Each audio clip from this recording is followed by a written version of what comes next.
Board games is what I'm talking about. Board games, I'm not gonna shout.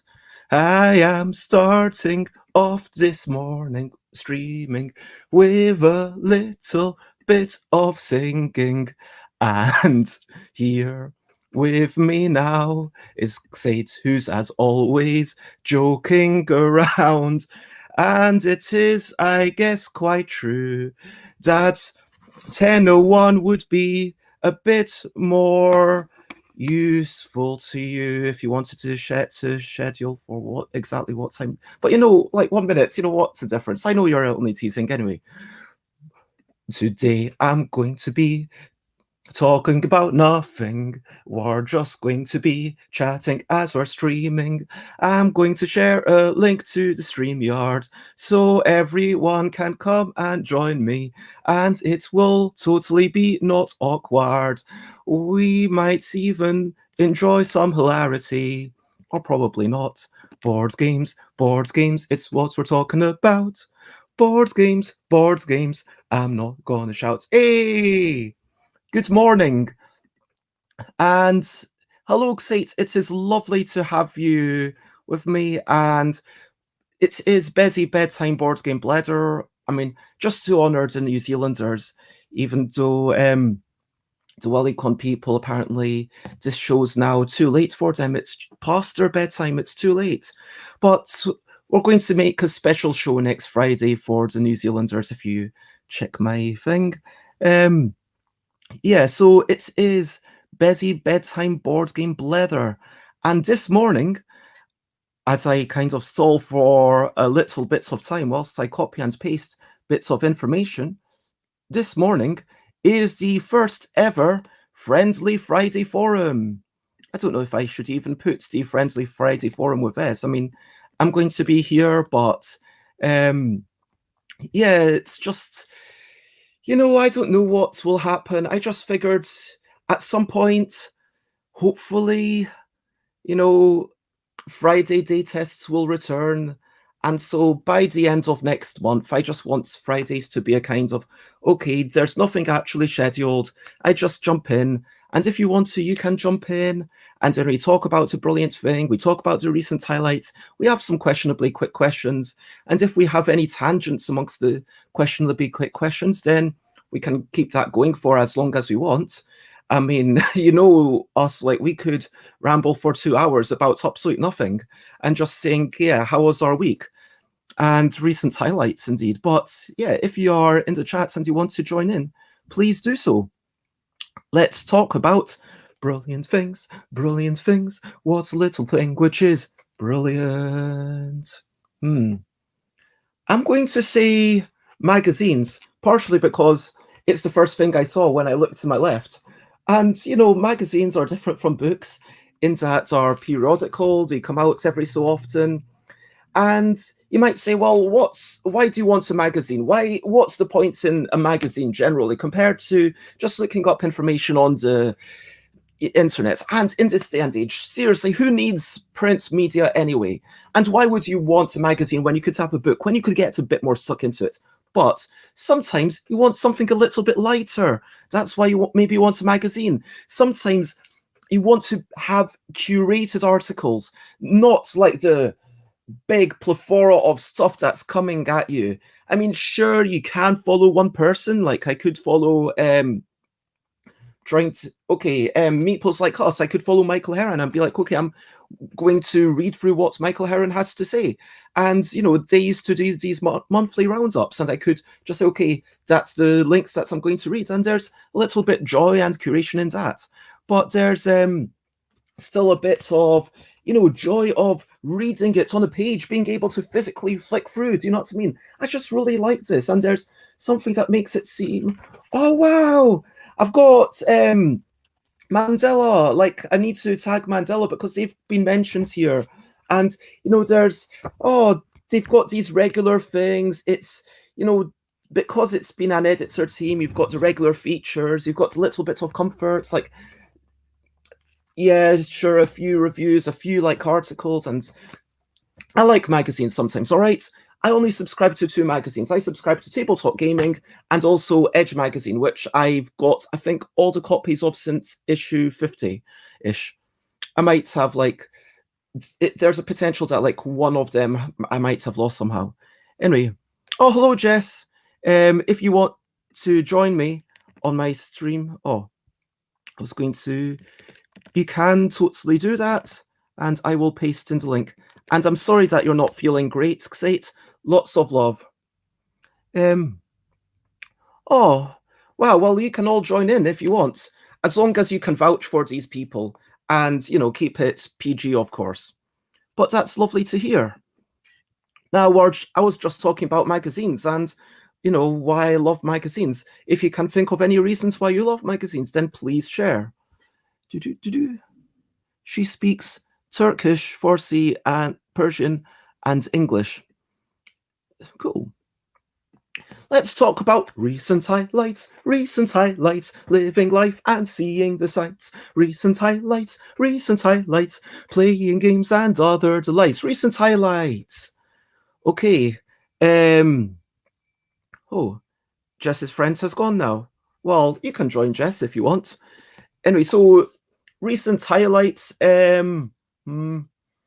definitely played kind of free games. So we definitely played Kitty Cataclysm twice. Mina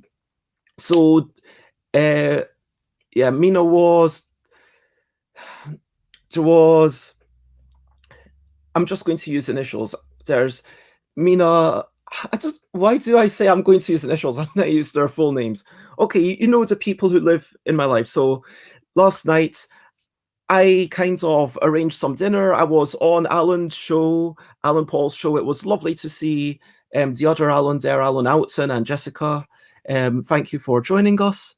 I enjoyed chatting with them.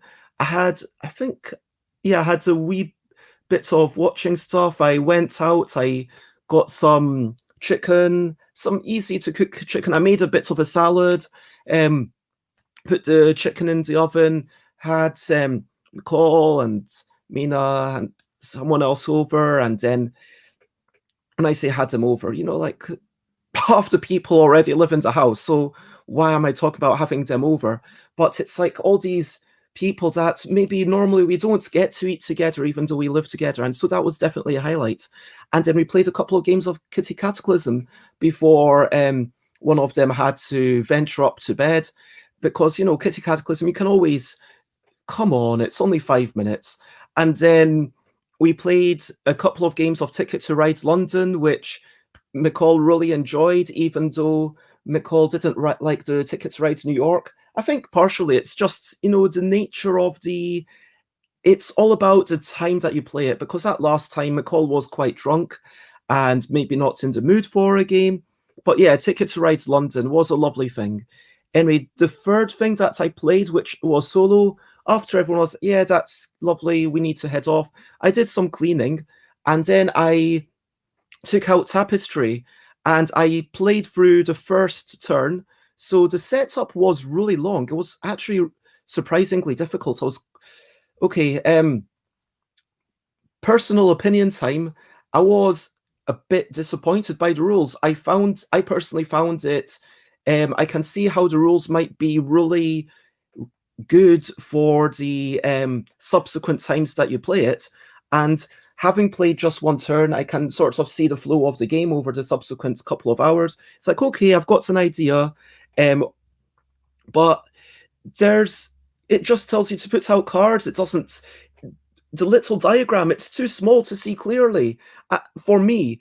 And then I wasn't able to clearly distinguish, okay, these cards, what cards are these? And I had to go through a process of elimination and then sorting out the buildings. That was such a headache. And I spent like so long trying to make sure that the buildings were matching to their appropriate place. And then afterwards, I realized that, hey, wait a minute. By the time I got through the rules, this didn't even matter. Why did I waste all this time putting these buildings in the appropriate place. That's annoying. And then all the buildings that are off to the side, I don't fully understand why they're there. And I don't know, I feel like I would have personally preferred an 8-page rule book rather than a 4-page rule book, and just a bit more information and a bit more clarity.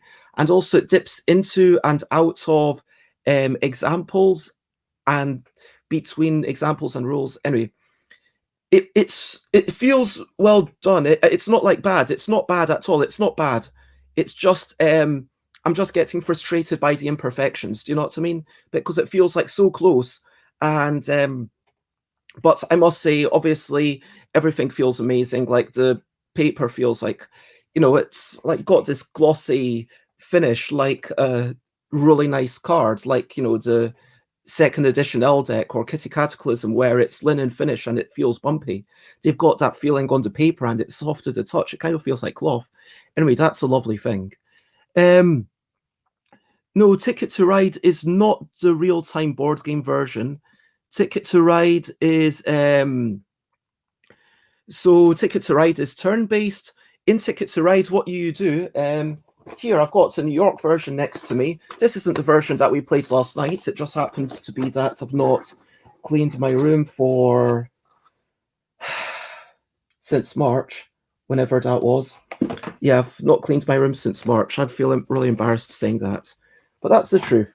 Anyway, in Ticket to Ride, you've got these transportation cards. You collect transportation cards, and then with if you collect sets of them, then you get to put down your little trains on the track. So if you had 2 oranges, you could do that. If you wanted to go here, you would either need 3 oranges or 3 reds, or you could use wild cards instead of one of the colors. Anyway, collect sets, lay down tracks, and each time you lay down tracks, you get points.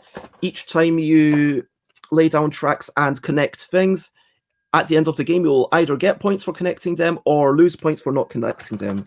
And you've got nice little colors of things. In this version, it's more pastel-y New York-y colors. It's almost like the non-binary flag. If they had black, that would be purple, yellow, whites, and black. That would be like the non-binary flag. But yeah, it's a lovely game, and I would absolutely recommend. I think I'm leaning slightly more towards London, although I do like this aspect. I do like, and you can see that Layla is thrashing me, and yeah, I like the fact that you can look back at those notes and be like, oh yeah, that time when I played, I should actually put the dates on them. And it's like, oh yeah, I played that time with Layla 3 times in a row, and Layla beat me every time. So played USA and UK on the app. So if USA takes you about 40 minutes, this version would take you about 15 minutes. And what I like is that USA, it kind of feels a bit sprawling, whereas New York feels really much like a knife fight. Yeah, it's just quick, and it's something that you're always going to want to play a quick version. Like USA is the simplest of the bigger versions. USA is also the original before they added all sorts of stuff. But New York, London, and Amsterdam are quite a bit smaller than USA. So yeah, that's my recent highlights. Okay, I'm going to share some pictures. Why not?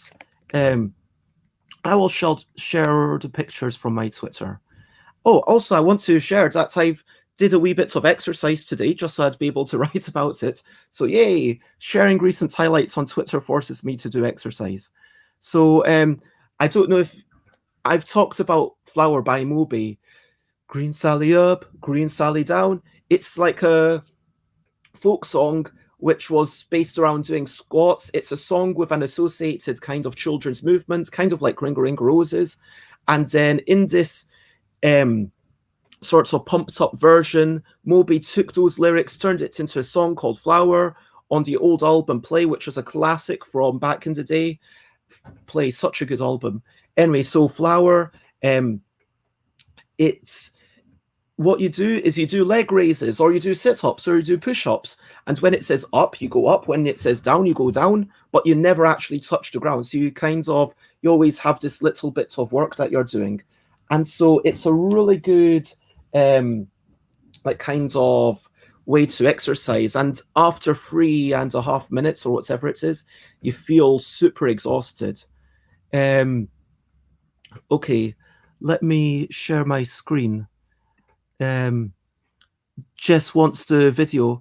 Sorry, there's no video of me exercising, but if you come here, then what I can share is my freezer. So this is the before picture. Look at all that ice. Oh my gosh, look at all that ice, especially at the top. And then, oh, you can't see the top properly. I should have taken the top drawer out in retrospect. But look how clean that is. It's all gone. There's no ice at all anywhere. I'm so happy.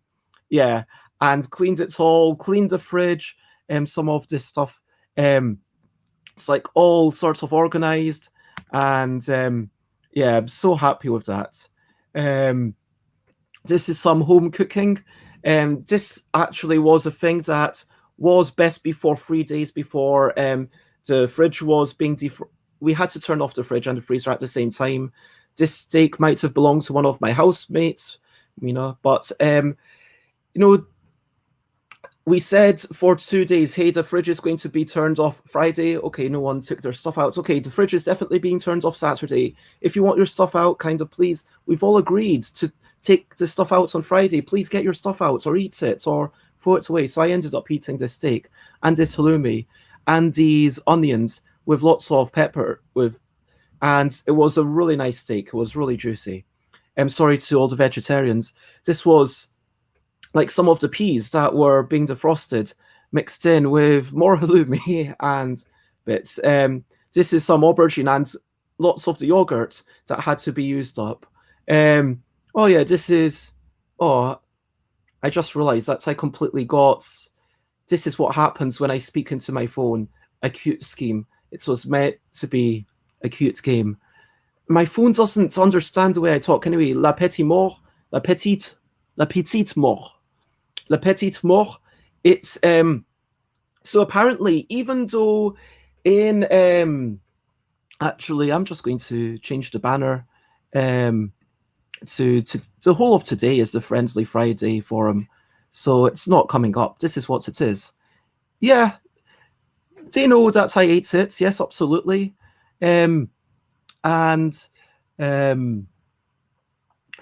Simon Peter says, my son does Sally up in press-ups in gym. At his annual showcase, dragged me in with other dads in front of all the parents.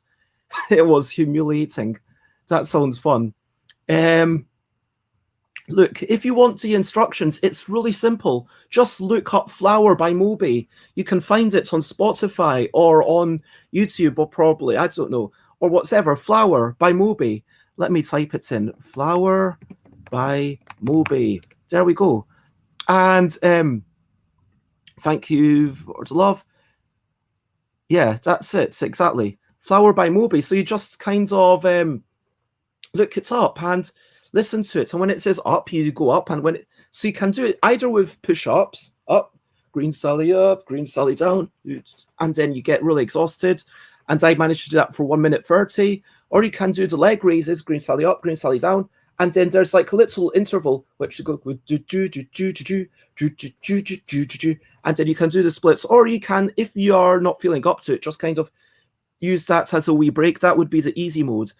Anyway, decide with the push-ups, it's kind of moving your legs around. With the sit-ups, it's sitting up and then turning around. Anyway, it's all good. Anyway.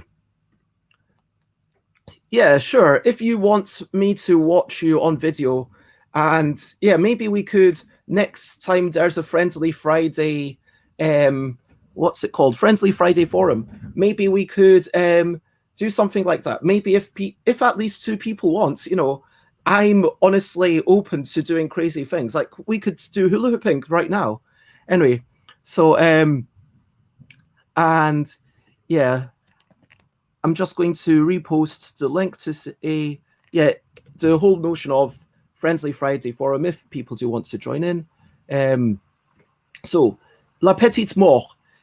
Apparently, this only means orgasm to foreigners.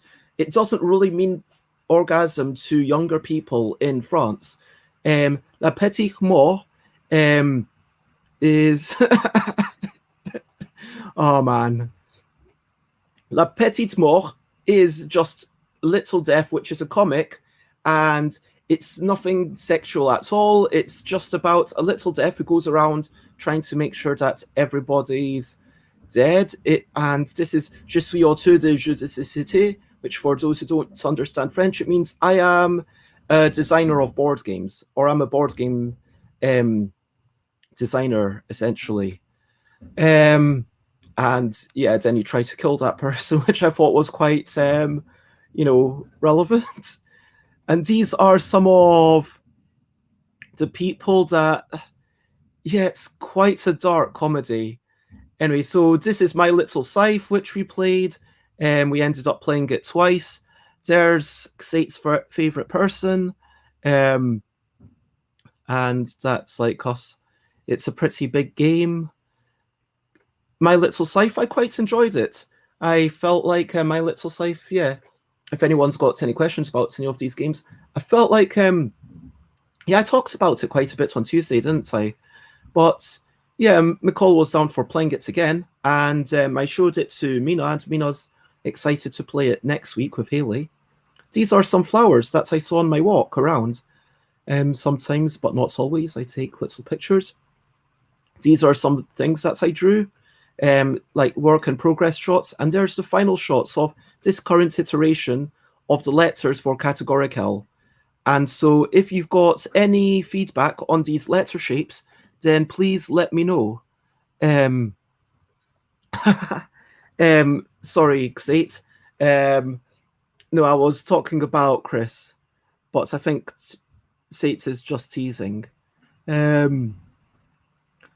Jess says that their hula hoop never arrived because it was rolling here from China and lost its momentum during the way.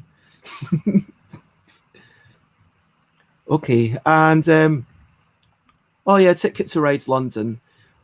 George managed to win the first game. George made some big risks, took tickets a couple of times, kept all of them, and yeah, that's the four things you can't really see properly. But George won big by. That's the final scores: 1, 2, 3, 4 points. Not such a big. And then the second game, I won handily with only one ticket. I don't have the thing, but yeah, that is that thing. And Semi-Co-op replied to that. You can see they say these mini versions are great. So there we go. That is my recent highlights. And of course, talking to everyone, talking to Alan. Simon Peter says Ring Fit on the Switch is their favourite exercise at the moment. I hope that you are managing to keep yourself fit. I have to admit, when I was doing the leg raises, I felt it at the start. I felt, you know what, I've not been cycling recently. I've not been doing a lot of moving around. I need to get on this. I did, as I say, I cycled, just 40 minutes round trip, maybe. Went to the big supermarket. It's a bit quieter. There's like a big, it's called like the Iceland warehouse. It's not the normal Iceland, and it's not on the main street. You need to, if you are walking, like the closest, it's about maybe 10 minutes walk, about 3 minutes cycle from Seven Sisters. Yeah, so it's not just any Iceland, it's an Iceland warehouse. And yeah, got all the frozen chicken, filled up that freezer because it's all got space in it. And so yeah, anyway. But that is the recent highlight. So feel free to share any recent highlights that you've got. And now it's time for the questionably quick questions. So ask me anything, literally. Not literally. Don't ask me what is something that you're not legally allowed to tell us, or what's something that someone has not asked you to tell us. And don't ask me like... yeah. Basically, you know the line, keep it PG rated. Don't ask me about things that I clearly can't answer. Like, don't ask me about the bit of work that I got a week and a bit ago that I said that I can't share publicly. But ask me about anything else. Okay, what is something illegal or secret? Drug abuse is illegal, and a secret thing is a thing that people are not allowed to tell other people. That says the definition of a secret. Maya asks, are the boxes behind me full of games? Oh my gosh, that's no one's ever asked me about that before. Genuinely. Wow. No, basically none of them are full of games. I will say that most of them came with games. So where's my glass? So if you see like that banner that says Gigamic, because that's if you get hold on, let me get my so if you get sorry, it's all the way over there. Do you want me to show you what's like 24 copies of Yogi looks like? I don't know. But basically, these are all empty boxes. These have packing materials or clothes or there's Seafall, there's Magic the Gathering, there's some cosmetics, there's Risk for some reason. I think I just put it there because I was using it for components. Oh, wow, there's a game that I totally should just get rid of because that's a really strong memory. So I've got the game there. That was How I Met Alan Paul. So it's called The Wilderness, I think. Again, I'm not wearing my spectacles. Where on earth are... Oh, here they are. Sorry. Yeah, The Wilderness. So The Wilderness, you can't quite see it, but it's to the... Yeah, let me kind of... I will actually just take this computer. Since people have asked about the boxes, I'm going to just show you the boxes because people seemingly want to know about the boxes. Right then. So, here we go. This used to contain Yogi. Now it contains packing materials. This used to contain some other game. Now it contains balloons and bob-ombs. This used to contain, I don't know what. It's a petticoat. There's Seafall, soft packing, and a fancy hat that I used to wear at conventions. Oh, this is my colouring stuff. This is my old prototypes. Wilderness, this is the first game that I ever played with Alan Paul. Risk, Unstable, Magic the Gathering, cosmetics, and that packing materials, basically. That is those boxes. That is not where I keep my games, even though I have, like, piles of games just, like, randomly around me, like, just walking here, like, hey, here's Chronicles of Crime, and since... Hold on, let me... So this is... I've still not opened this. I think I've still got... how many copies of Yogi? I've still... Oh. Next time I sell a copy of Yogi, I'll need to open this, but this is what 24 copies looks like. And it comes in a nice little box. These boxes are actually really sturdy. So... And I try to sell them in cases of 6 to shops because that means that I don't have to actually open any boxes. But, speaking of Yogi, I got a picture that yesterday they're definitely in WH Smith's in Bishop Stratford. So that's exciting. Anyway, so I hope that has answered. Yeah, also, you know what? I'm just going to admit how messy my room is, okay? So this is my, this side. So here's like a bunch of envelopes. So I've got a whole bunch of, like, these are the kinds of envelopes I get. These are recyclable. And yeah, size D1 is like the normal size that I get because it fits nicely with a couple of games. I can fit Yogi in there. I can fit basically any of my games in. Anyway, that's me. So... that is that. And yeah. What is my favorite animal or why? Oh my gosh, I would say if I have to have animals that I know that definitely exist, possibly the giraffe. It's just quite cute with the spots and the long necks. I like so many sea creatures look super exciting. I find that, oh my gosh, geez. Oh, by the way, I think did Alex joined, and I just want to say hello, Maya, and hello, Alex, and hello, Simon. But yeah, favorite animal. I like elephants. They're cute, even though they're really big. They're kind of if you, although I've never met them. I mean, my favorite animal to actually have would be if I could have a companion. I think it would be a cat because they're quite independent. You don't have to worry about them so much. You don't have to take them on walks. But sometimes, if you really want and if they are willing, then you might be allowed to cuddle them. So yeah, that's that. Circuit Breaker or Facebook? I am not familiar with Circuit Breaker. Could you share a link to Circuit Breaker? And oh, Circuit Breaker or Fire Break. Oh my gosh. That shows how, wow, I see FB and then I just automatically think Facebook. Wow, Simon Peter, you reacted with an angry emoji. Was that an accident or are you actually angry about something? I hope you're okay and I haven't done anything to upset you. What's the best euphemism for lockdown 2?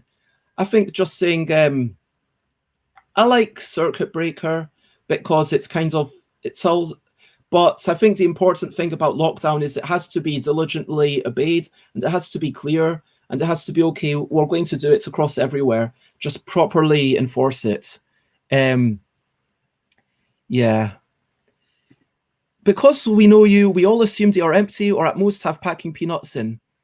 Oh yeah, I kind of make sure to keep all my packing peanuts and body parts. Yeah, morning, Alex. Okay, cool. It was, oh yeah, cuddling the cat. And there we go. I'm honored to be part of the shower routine, I guess. I hope that you enjoyed your shower and you're feeling all squeaky clean now. So yeah, what else do people have? Do people want to know about? My name is Bez, and my full name is Behrouze Bahmani Shahriori. That's the name I was given at birth. Nowadays, I like to go with Behrouze Bez Shahriori on board game credits, just in case one day there is another Bez. But I like to just be known as Bez. And yeah, apparently, 2 out of the people watching shower and watch or listen to me at the same time, and one person's definitely doesn't. So, yeah, that's all good. Oh yeah, so today is the second day of Essen. How was your Essen? Did you do anything special for Essen? I've got to admit, I basically didn't, other than being part of Alan Paul's stream, which was quite nice. And I did watch a History of Surprises by Alan Paul and Tony Boydell, run by Ben Maddox. Now, Ben Maddox has 5 games for Doomsday. Ben Maddox is a lovely podcaster. I do think that they must do quite a bit of editing because they do have a few pauses when they're doing their live stream, but they have such a way with words. Ben Maddox is a godsend, like a treasure. And so I would say, yeah, watch it today. I can't remember what time it's meant to be on, 3 p.m. UK time, something like that. Or you could go to the Surprise Tear thing. Oh yeah, I want to, while I'm giving shout outs to people, I might as well give a shout out to Doggo Dash if you've not already, just because Tully is a friend. Yeah, back at £4 or back at 4, and for £1 you can get a print and play. So definitely do that as soon as you can, and make sure to write some sorts of comments in the comments. But yeah, that is that. If I could eat or drink absolutely anything, what would I eat or drink? Oof. Like a pad thai would be quite nice.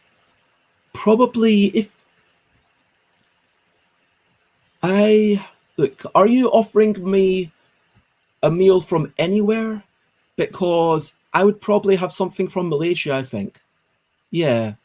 I mean, look, I'm all about the variety. When I went to Malaysia, I was all about like kind of when you go to the self-serve places and I have literally a spoon of this and a spoon of that and a spoon of this and a spoon of that. And one food dish and one drink. Man, that makes it harder. Only one food drink, one food dish. Man, that's harsh.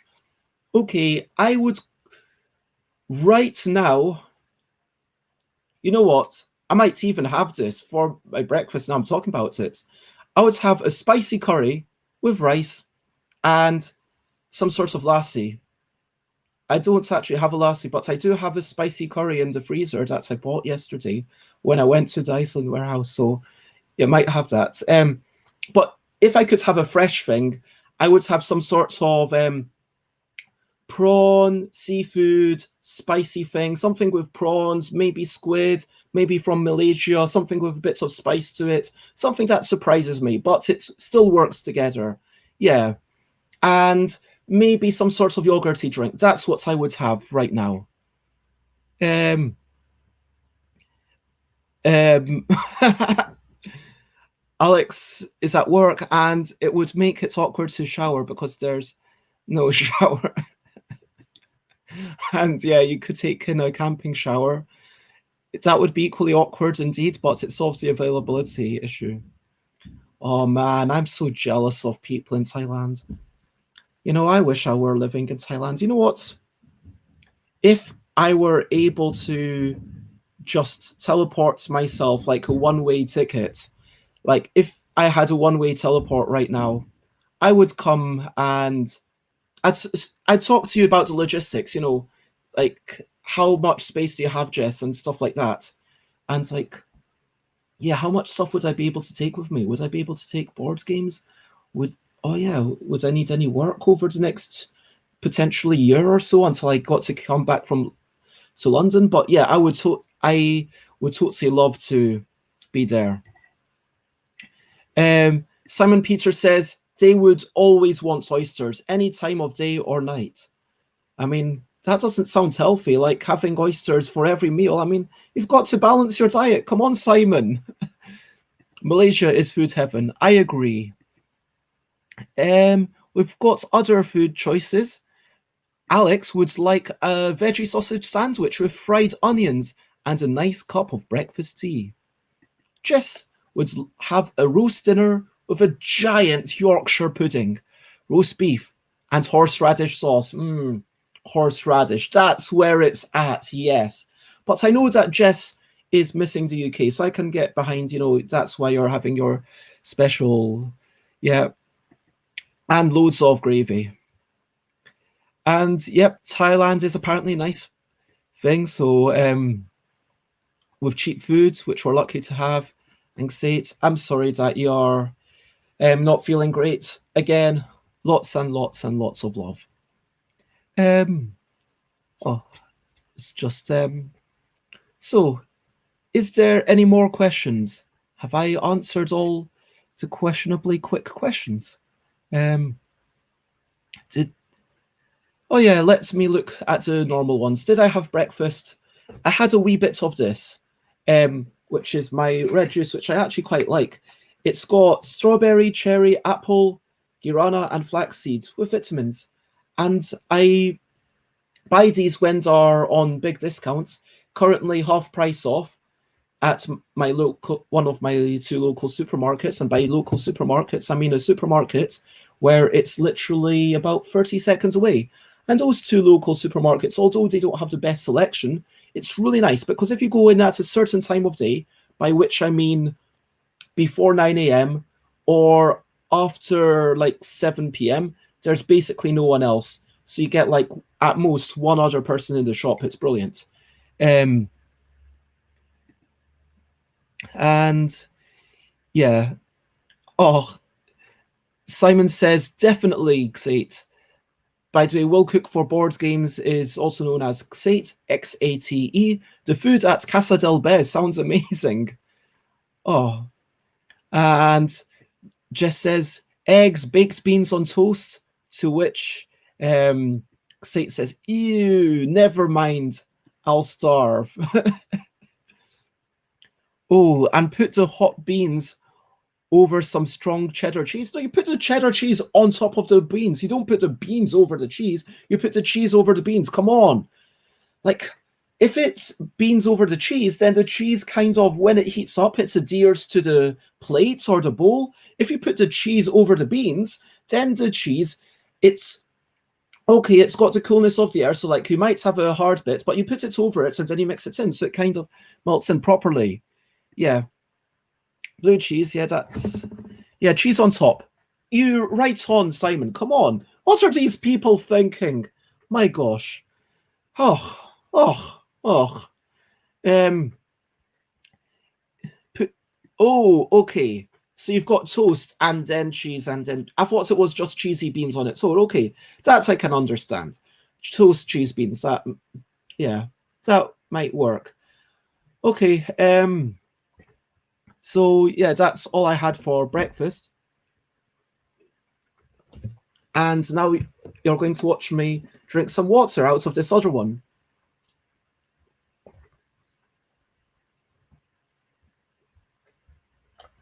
Ah, thank you very much. Cheers. Oh, poor. Lots of love, Sates. I know that you're not feeling too well right now. And I guess the key thing to do is to just make sure that it's not a hotspot for vermin. Like, yeah, it's difficult. Just do the best that you can. And hopefully some of those ready meals will, yeah, help you out. Again, lots of love.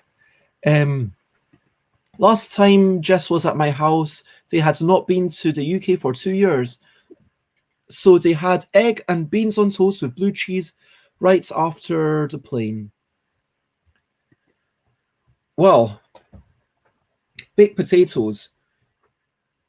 Are you talking about how you do your filling? Like for me, you cut it in half, you scoop out the middle, you mix the middle with the filling. But you know what? I'm not that big on baked potatoes, personally. I feel like if you've got cheesy baked potato, you want to slash lines in it, like a lattice, like a grid, put the cheese on, and then the cheese seeps in. That's how you do it. Yeah. And Simon, join us on Twitch. By the way, and then you can see everyone else's comments, because I don't flash up everything. So I'm just going to... Just because I know it's weird for me to share the Twitch link in Twitch. Oh, wait, it did. Yeah, I know it's weird to share Twitch link in Twitch, but my settings are either I can share it to one place or I can share it to everywhere. So,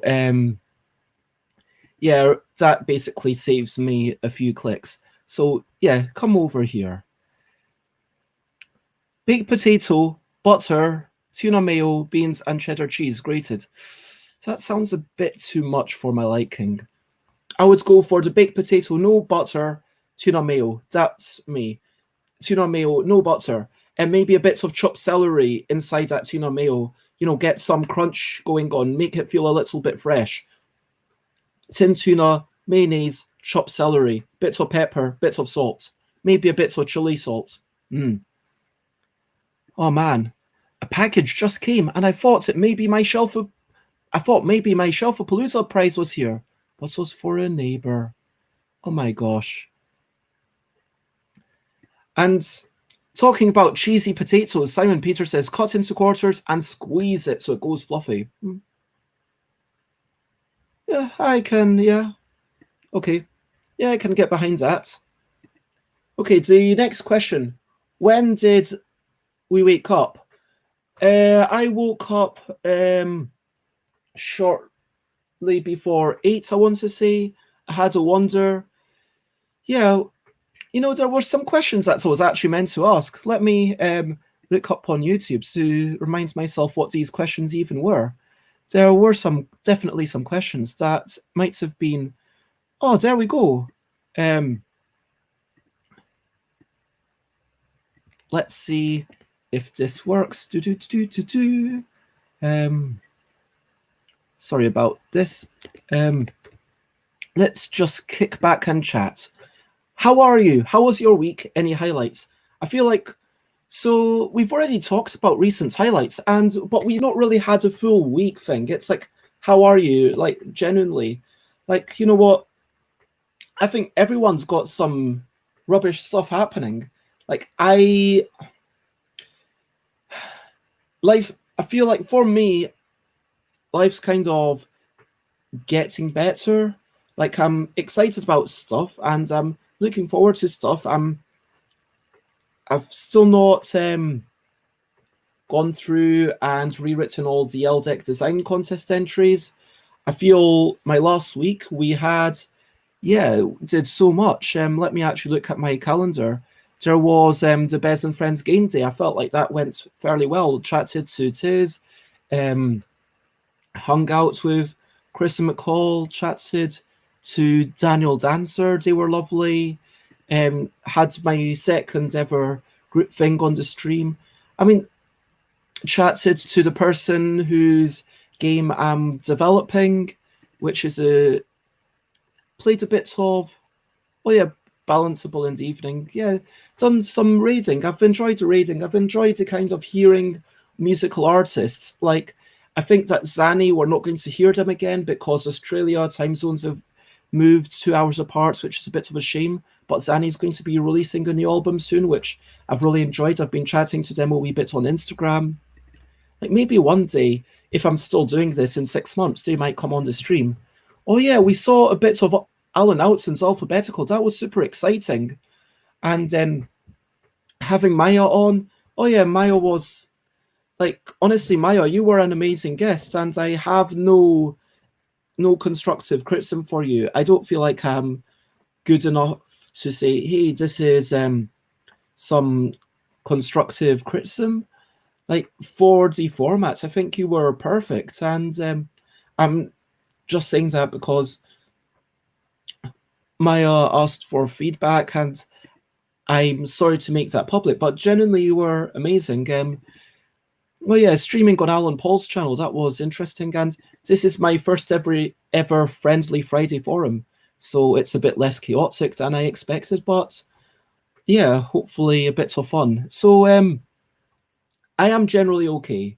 I managed to meet up with Chris and McCall on Monday. I had like my housemates and McCall on Thursday.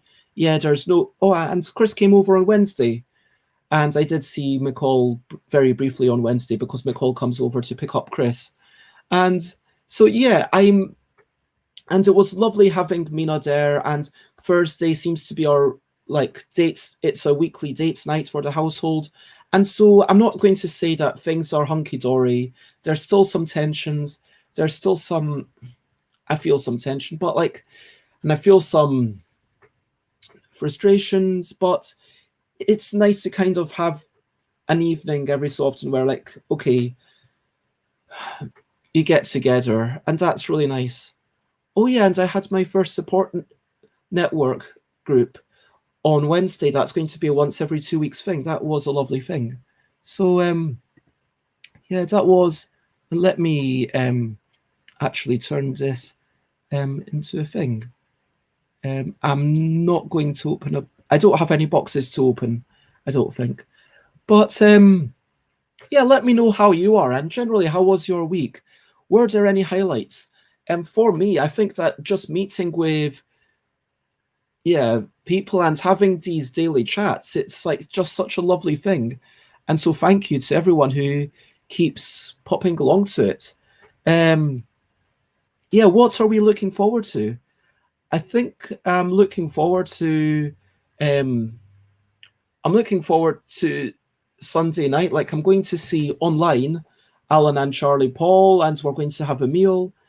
I'm looking forward to seeing Jason today. It feels like for me, even though I'm only seeing a very small number of people in any given month, it feels like I'm starting to get into routine and I'm starting to do things which make me feel like I don't want to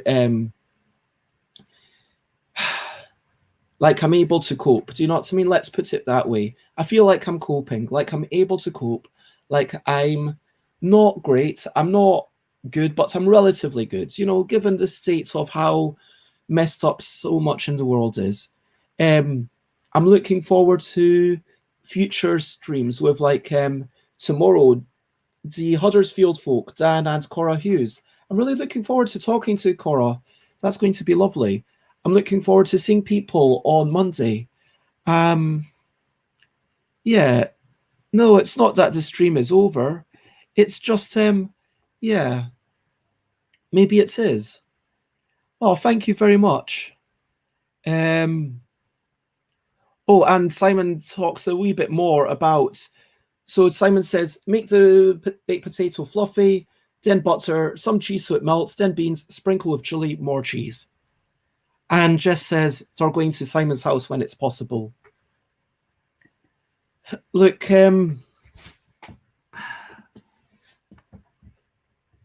yeah, if you don't want the stream to be over, then ask me more random questions. Yeah. I don't. Do I have any boxes to open? You can see me open the Yogi box if you particularly want. I'm not going to open the small boxes, but I can. Yeah, why not? I'll probably have to open it in the next few weeks anyway. So just give me a minute and excuse the pajama trousers. I am going off camera and I am picking up a box. I am picking up this box and I am wearing no socks. I am wearing no socks.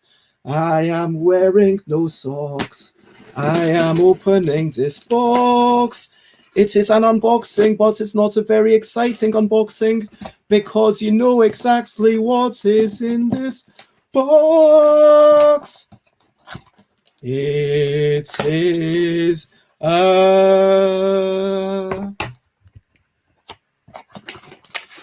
box. Come on, get out the other box. It is very tightly packed. Oh. Come on, get out the other. Yeah, it is another box. And I'll put that, and I'll try to remember to put that back. And another box. And another box. Oh, come on. Oof. Yeah, look how tightly packed that is. It makes sure that there's absolutely no damage. That's pretty good going. Anyway. Oh. And another box. Come on, stay there. Don't fall over. No, I can't put it there. I'll put it there. And a final box. There we go.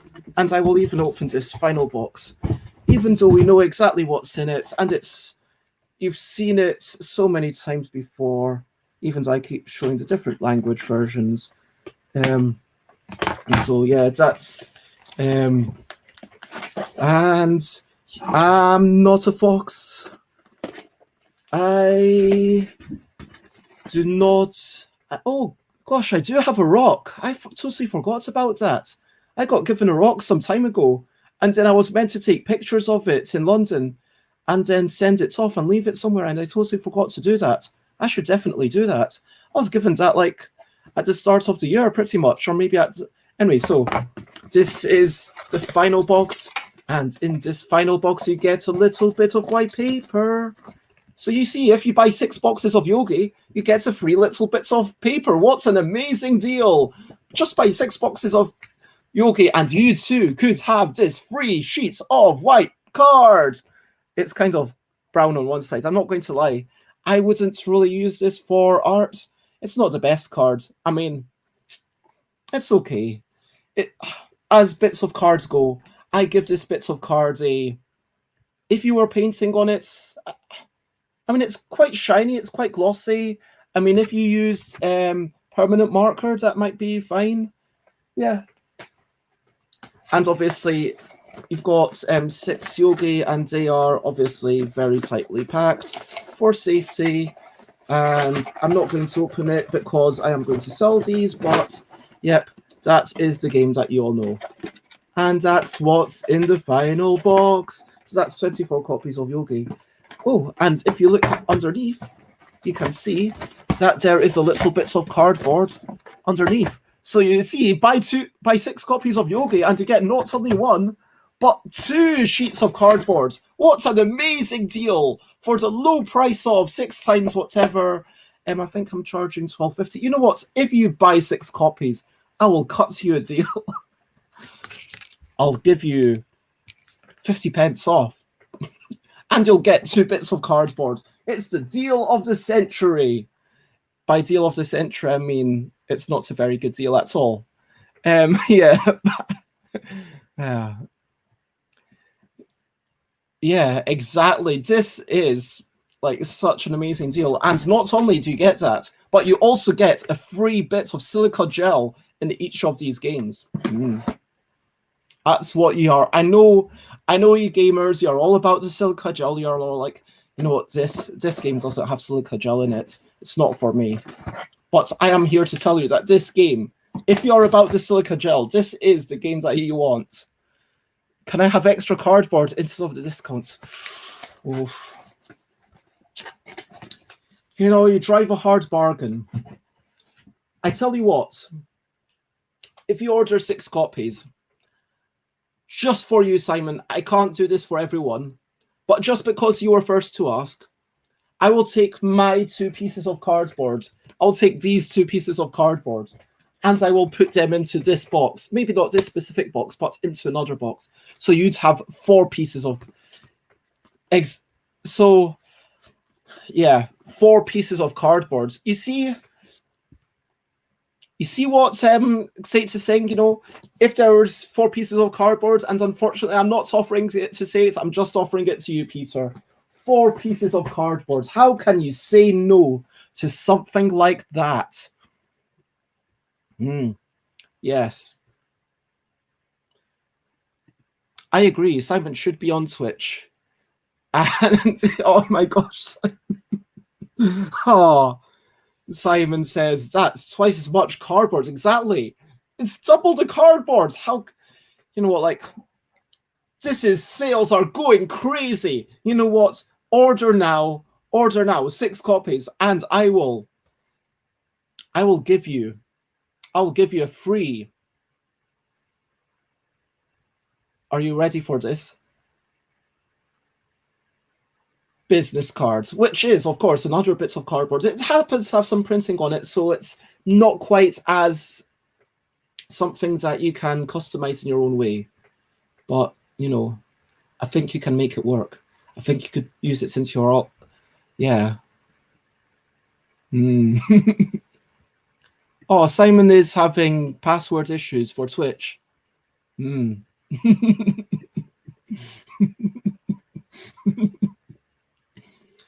Simon says, touch your ears. Simon says, touch your nose. Simon says, clap your hands. Simon says, rub your fingers. Simon says, waggle your fingers. Now clap your hands again.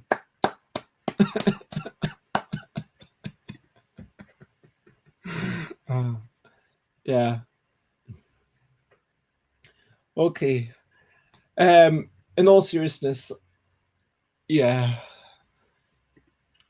This has been lovely. It's been lovely to see all of yous. I don't know whether this is I assume this is sarcasm. Okay, no, it's not. Oh my gosh. I'm going to have another drink before I answer this.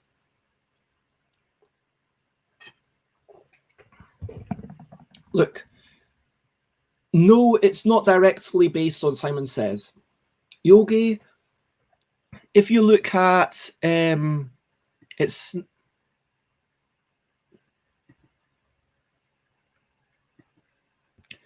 if you look at the In a Bind Kickstarter, I think it gives you a fairly good idea of how it came about. Let me actually look at just loading up my Kickstarter at the minute.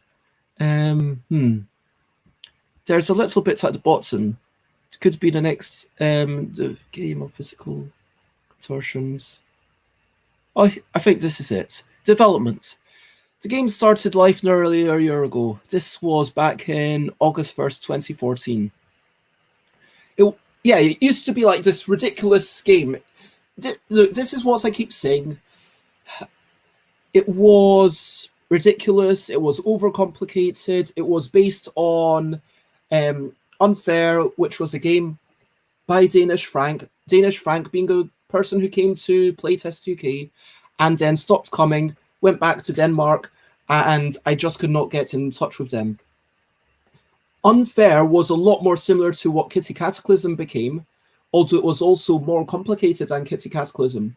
Anyway, so let me actually get rid of this other banner because we've kind of done that. So yeah, originally it was all these kinds of cards about, hey, steal 2 of someone else's cards, and this goes into your discard pile, and you get -1 point at the end of the game. Like every card was worth positive between -5 and +10, I want to say. And yeah, these cards, you played them, you had them in your own personal discard pile, which you'll recognize from Kitty Cataclysm. And then at the end of the game, which happens either when someone played a card that says this card ends the game, but that card had a special back on it so everyone could see it and you could steal it if you wanted the game to not end. Anyway, so either the game could end that way, or there were other ways the game could end midway, which was kind of too much and too ridiculous, or the game could end by the deck running out, which was totally reasonable. Anyway, there was this one card which said something like, stand up, if you ever sit down, give this card to someone else, and whoever has this card at the end of the game gets 10 points, which was enough to get you from maybe second place into first place. Anyway, so that one card was a ridiculous mess. We played that prototype just one time. Ben Neumann said, look, you've got like 2 games here. It looks like you've got this one game, which is all about passing cards around and messing with people, and then you've got the second game, which is about physicality. And that's how the game came about. And then for a while, I had cards which were asking people to, I said, okay, let me add as much silliness, as much physicality as I can. For a while, it was like each card was almost like a mini contest. Like, okay, on the count of 3, everyone starts making a noise. The last person to stop making the noise gets given some cards, or you might get some points, and you got given different rewards, like, okay, running around the table, being the first to get back. That was probably inspired by the dancing eggs and Ayrtans from Haba. And I am going to be inspired by everything. I'm aware of games that are going on. So yes, I'm probably inspired by Simon Says in some way in my subconscious, but no, that's not how it's inspired. And, it became this less complicated mess. And so for a while it was, okay, there were vocal triggers, there were people doing sit-ups, there were people hopping around the table, there were people spinning around, and then it became more sedate, then it became a bit more simple, and then it was a good game, and then people were enjoying it, and I decided I'd put it up on Kickstarter, and I'm very glad I did. And that is, in a nutshell, how In a Bind was made. And yeah, you can see it all here. This was, so basically by Dragon Meet 2013, it was basically there, although there were still some event cards like having to high-five other people. Some were removed because they were liable to annoy nearby folk. Some were removed or changed to ensure there were no impossible combos. And some were removed because of wordiness. Yeah, honestly, like, if you're interested, read that Kickstarter page. I still go by basically everything that I wrote. Oh, hello, Alan. That's lovely to see you. And Simon Peter, regarding that, says, I think it's closer to Twister, which is true. But the interesting thing is that it came about from a completely different place. And if I had been thinking to myself, how can I make Twister the card game? I don't know if I would have actually ended up in the same place. There is actually, for the record, a Twister the card game. I'm not going to express my opinions. Ugh. fine, I'll express my opinions because I really want to. I think it's overcomplicated, and I think I'm happy that it's not as good as Yogi, frankly. And hopefully one day people will be enjoying Yogi because, look, Kai kind of wrote a bunch of advantages that it has. It is the obvious comparison, but it has more possibilities.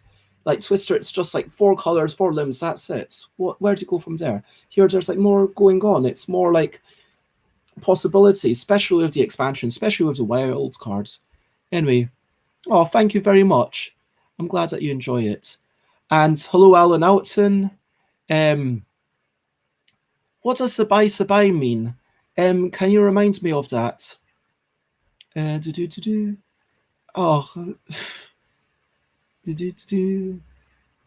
there's a lot of chat between Jess and Alan about detention, and there's extra chocolate in your ice cream. What do you mean by that? Did you buy ice cream and there's chocolate that is not meant to be there? Yeah, you don't need to play Twister. It's fine. Oh, Sabai means happy, happy, relax, relax. And looking back, if you've got any questions that you want to ask me in the next 3 minutes, and then I'll either carry on and answer those questions or I'll stop. So, have you ever thought about changing how you produce the rule sheets in future editions of the LDEC? In what way? Please elaborate. I am personally happy with the way that rule sheets are currently there. So you've got the deluxe version, right? So you've seen Couple, how it's like double-sized. And so I think that if you can't fit the rules for a game onto like this 2 pages of A4, bearing in mind that Tapestry was basically 4 pages, you know, then I would say, you know, there could be some simplification there. I don't know, like if a game needs more pages, then, you know, it needs more pages. I'll think about that when it's done. But I like the fact that, oh my gosh, I don't even have an LDEC anywhere near me. And I don't even have one in the house, as far as I know, with the rules. It's probably somewhere in my desk, but my desk is really, really, really messy. Yeah, I'm really embarrassed by this.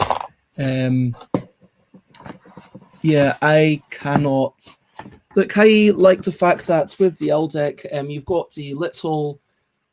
Before you unfold it, you've got the overview, and on the other side, you've got the illustration to show you what's going on in the game, and then you unfold it, and it's the rules, and then the back.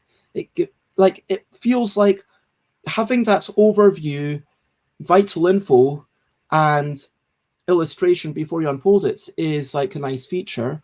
I think I would want to keep that. The size is there because of the boxes. So if the box were to change size, then I would for sure change the rule sheets. And when I move it to being a book, which I will do at some point in the future when I have 26 games that I'm happy with, I think right now there's I don't know, I've not done a proper count, but it's a lot. I feel like after 1 year out of lockdown, there would definitely be 26 games that I'm happy with. But right now, I don't think there's enough with that don't use pen and paper, because a lot of the recent games need pen and paper. Anyway, like, yeah, so what are your... So Alex is talking about a little booklet, or one of those long pieces of paper you fold into a concertina. Yeah, sure. So there is going to be an LDEC book. How they present the rules in the Button Shy Wallet games. I've got one of those at least. I need to open it up to remind myself. I honestly can't remember just now. I can't remember where my little games are. Man, I really, really, really need to tidy. This is what I'm mainly getting out of this stream. That I would be happier if I tidied up.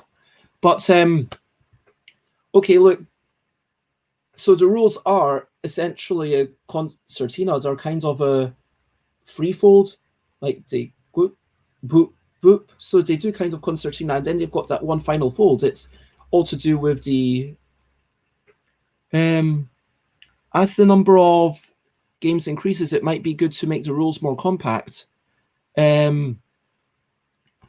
So I'm going to disagree with this. I thought you were actually going the other way, that you wanted me to give more space to the games. No, if you want me to give less space to the games, no, I'm completely going to disagree with that. So the deluxe version of the L deck, what was currently called Wibble Plus Plus Deluxe, and I think it says on, does it say on the box Wibble Plus? I think it says Wibble Plus Plus or W Plus Plus, and then it says on the inside, second edition, fancy gold edition, something like that.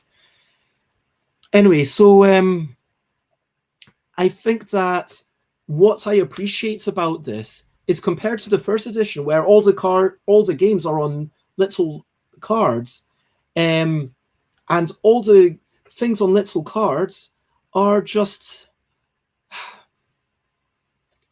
I don't know, they're like, I'm not going to say that the rules were bad, but there were definitely some rules that just didn't fit that format. Whereas having that extra space, it gives it room to breathe.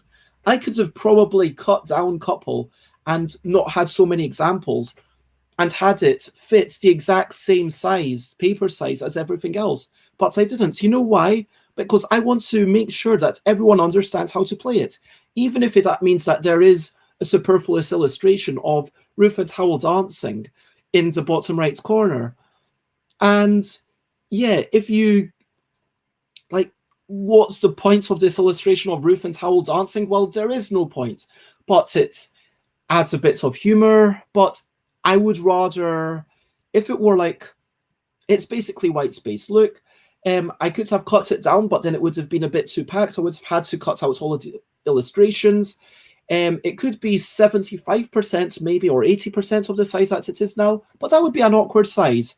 So because of the way that paper works, the current size folds nicely into the box, and so I've got a bit of space for extra illustrations. That's fine. And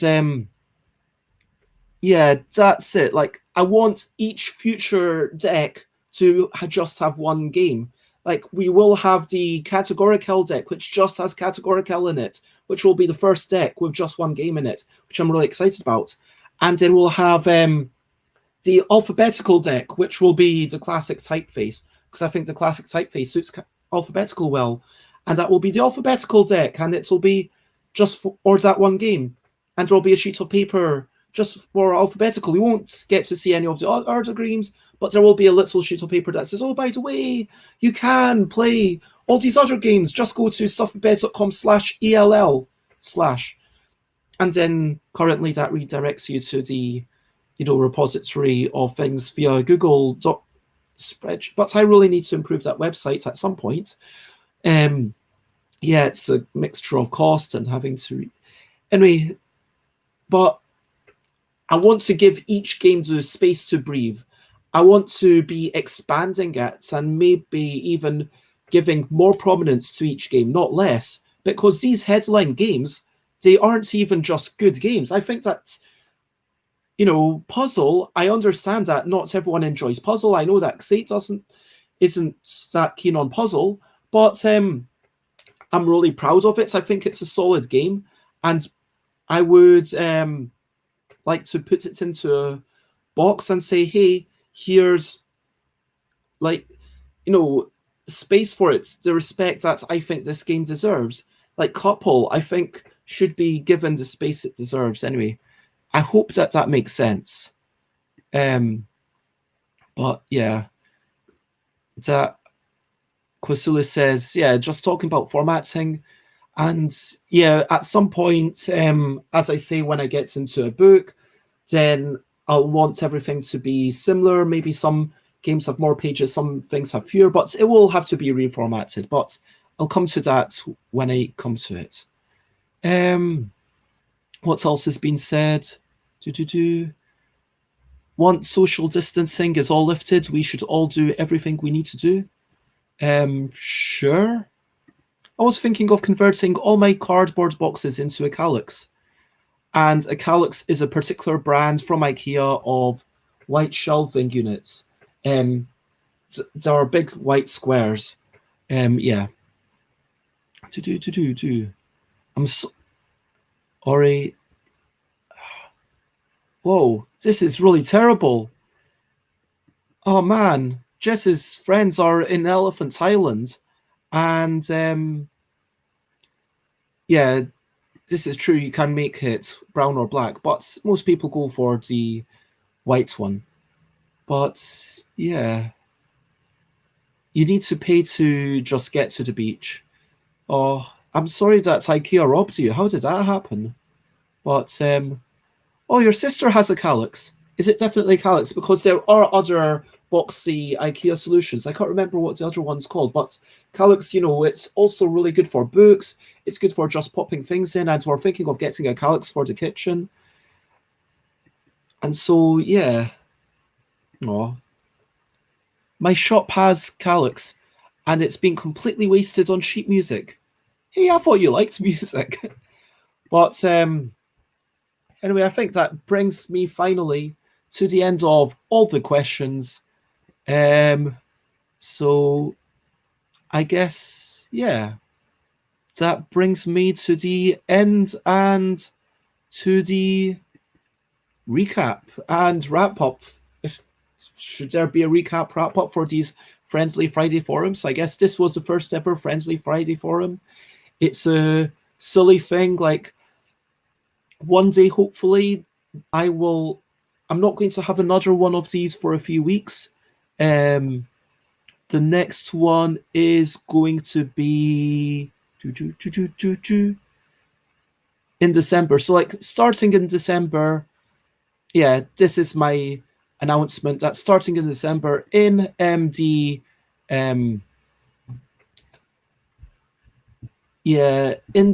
calendar, I've written short 15 minutes episodes, but even though I've written 15 minutes, it could go longer. It could go to like 2 hours if there's enough questions, and I feel like it. It's basically be really short, but if people want to jump on, if people want to get chaotic, then they can. It's really basically about allowing me the opportunity. I am hoping that one day, I don't know when, I'll be able to interact more with the world. And that will be why, yeah, these things are good. I thought Jess was going to be on screen as well. I shared the link. Everyone could be on screen. So if you're on Facebook, just ask me for the link if you didn't see it. So the first 30 minutes, what happened then? Yeah, it was just me coming on and showing pictures from my Twitter. You can check it all out to my Twitter. Enjoy Spiel. I hope you had a lovely thing. And look, just click the link or don't. It's up to you. Like, we are recapping. Hey, it's David. Oh, hello. It's a surprise to see you. How are you? Hi. So, for those who don't know, Edartwin, I guess you're following, and you were parts of the Bez and Friends game day. It was lovely to see you there. Thank you. I bought. Can you hear me? Yes, I can hear you fine. I actually bought the. Oh, Jess. Oh, hello. I decided to buy the webcam because of you. Oh. Yeah, because the last time that we played your game, I didn't have a webcam, so now I have it. Which game was that? Was that one of the muckles, or? Yes, the one with the one that you have to write down words, and it was pretty difficult for me because obviously without a webcam. Yeah. So now I have it, and here I am. Yeah, it's a party. And hello, welcome to Twitch, Simon Peter. Lovely to see you. And so, yeah, how have you been doing today? Me? This week? Yeah. What's been your highlights of this week? Well, I try to follow all your stream, and I've essentially spent a bit of time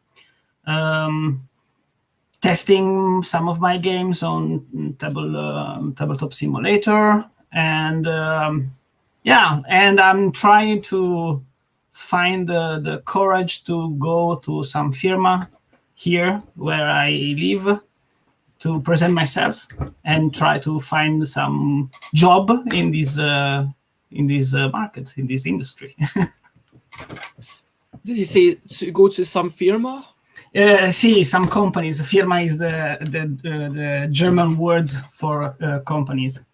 Sorry, I mix a lot of Italian, English, and German in my language. This is how I talk with my girlfriend at home. So it's all good. Yeah. Oh man, Alan Outson's being cheeky. And Wilcook says, kein Problem. Yeah, kein Problem. Is problem actually German, or is it kein Probleme in German? Kein Problem. Without the... Oh, Jess, we just lost Jess. Yeah. So, apparently Problem is German as well. Yeah. Oh, there you go, Jess. How come we lost you? Because I was trying to read the chat, and then I lost myself. Oh, maybe it's because it's on your phone and you can't have two things at a time. Yeah, so I can't see the chat. But Alan said that I don't need to get out of bed. So that's good. Let me have a look. Right, you might lose me. Chat. Comments. Do not eat. I'm eating. Yeah. Yeah, you can talk. You can always talk about Jess. We can talk about Jess. I don't know. Jess is so Jessie. Oh man, yeah, Jess is such a Jess. Oh, do you want to meet my friends? Yeah, sure. Is this your Persian friends? This is Sheila. Oh. Wait, can you see? Sheila's a shark. This is Blue. Oh, I can't see properly. No. You'll have to turn your phone landscape. And hopefully eventually... No, if you keep it There's landscape... a whale. Basically, if you keep your phone landscape, eventually it should change to that version. Put it down. Am I just upside? Am I just sideways now? You're currently sideways, but... Sabai. So, yeah, because let's finish up to recap. Let's all, yeah, if I've got all the links, I'm Stuffed by Bez everywhere, bigcartel.com, Twitter, Instagram, Twitch, youtube.com. Now I have my own page name, yay! Although I need to look into the settings and change things. And stuffedbeds.com/Discord if you're not already there. And I was thinking I'm going to do a new one either on the 9th or the 16th of January. And we've got 4 games that I've decided, yeah, these are the good games. I'm going to check with Jason. I want it to be games that I want to keep it like being very curated. But can I ask, David, because you were there, how did you feel about the Bez and Friends game day? Did you have fun? What did you Absolutely. I played, I think, let me check on Discord because you still have all the games. Yes, I've tried How Much Money, Ming Voyage, that actually this is something that I wanted to ask you. Did you try to see and visit the virtual Spielmesse? So I have not. I did not go to it yesterday. All I did yesterday was, yeah, after the live streaming with Alan Paul, I did the buying of the chicken, and I played some games with friends, and did Tapestry. I don't know if you were here when I was talking about Tapestry. Yeah, because I went and I look around and I found the table for Ming Voyage, one of the game that I tried on your stream that day, and I've tried Dead and Breakfast. I didn't have the time to try Q4U. That's the only game that I didn't try that day. But the others, yeah, all of them. You enjoyed them all? Yeah, absolutely. Absolutely. Excellent. And I think that what I wanted to do was to make it feel like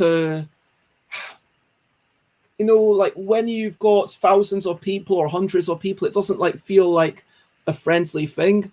And I thought, if we have something more like City of Games where it's okay, there's 5 games that I've highlighted and someone responsible is showing off this game, I feel like that's an important part of it, where hopefully there's some sort of connection where it's like, okay, if you want to ask the designer why they did this or ask the publisher, you can right then and there. And that's the joy of a convention, I feel. Yeah, absolutely. And this is something and this is actually something that I feel missing in this virtual Spielmesse, because actually you can go around. It's pretty well done, I have to admit.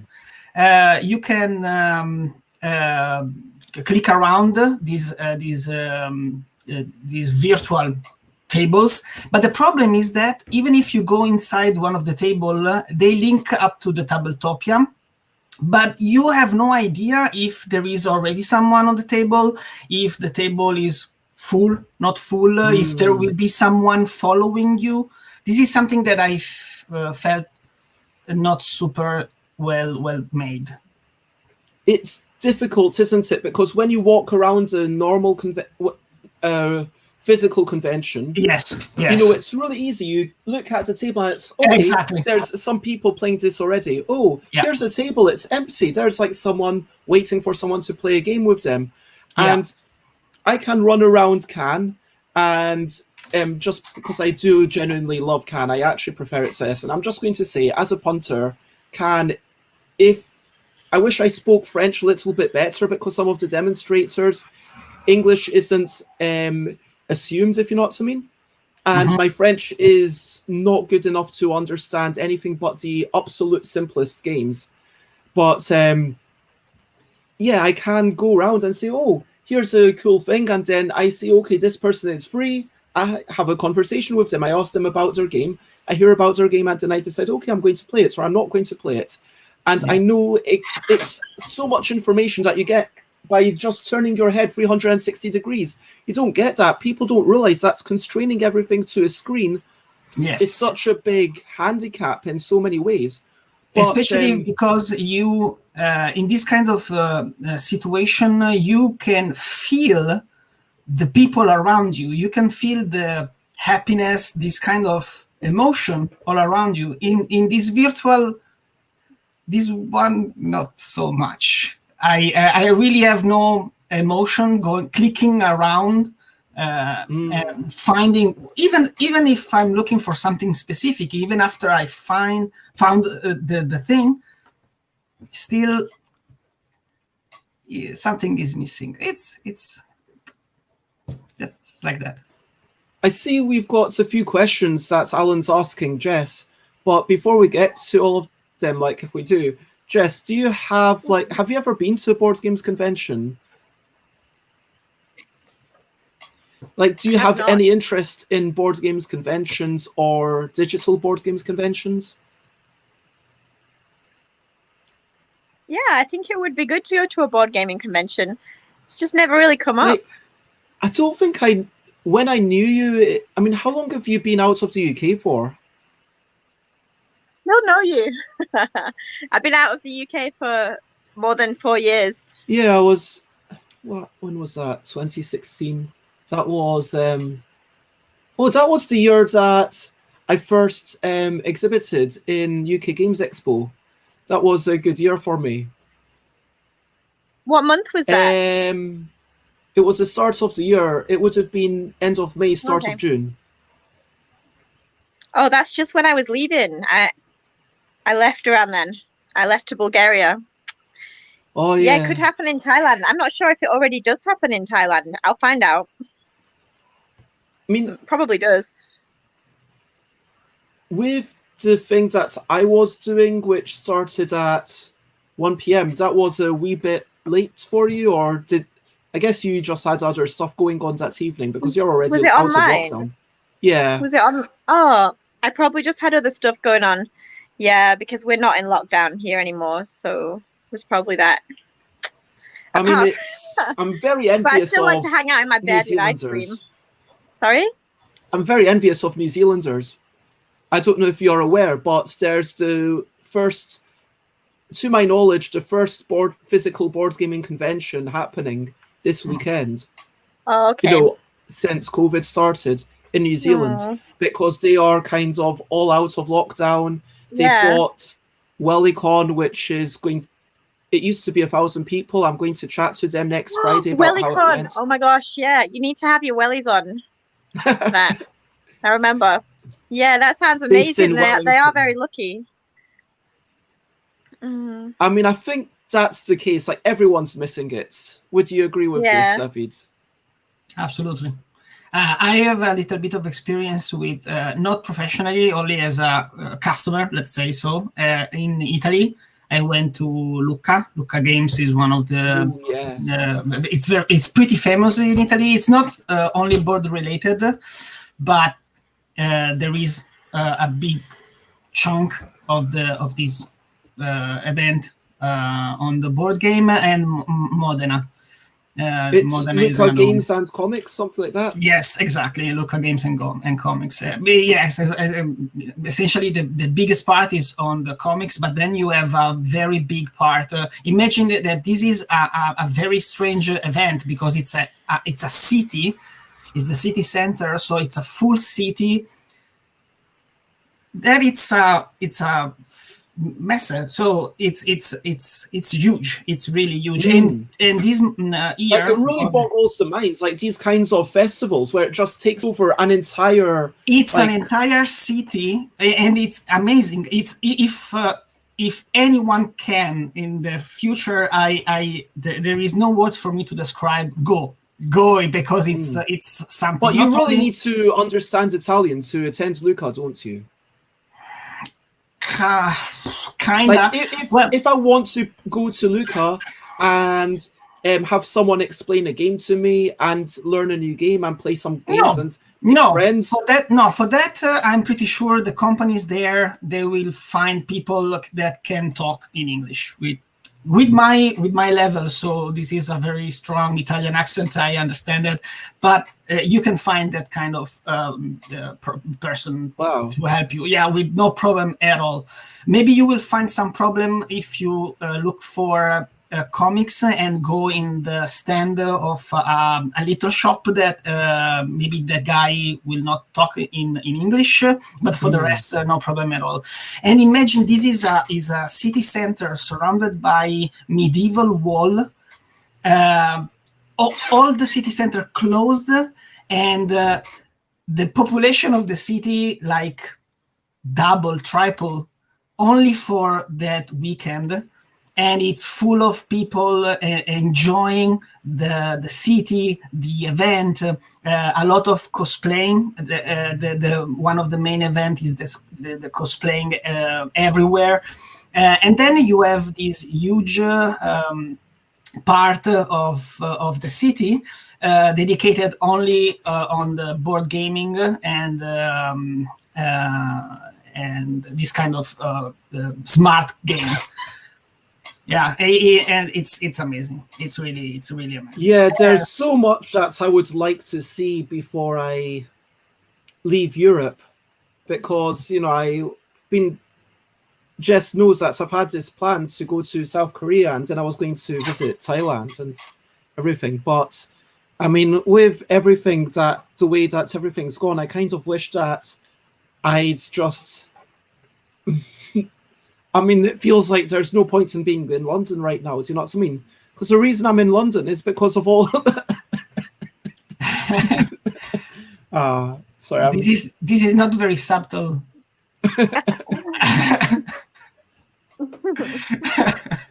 No, but you know what I mean? Like, okay, it's nice being able to cycle down and see these landmarks like Tower Bridge. Obviously, it's quite famous.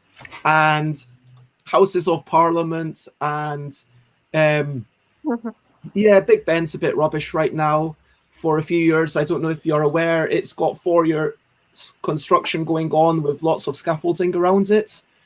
Are you aware of this, Jess? What about this though, Bez? What about this?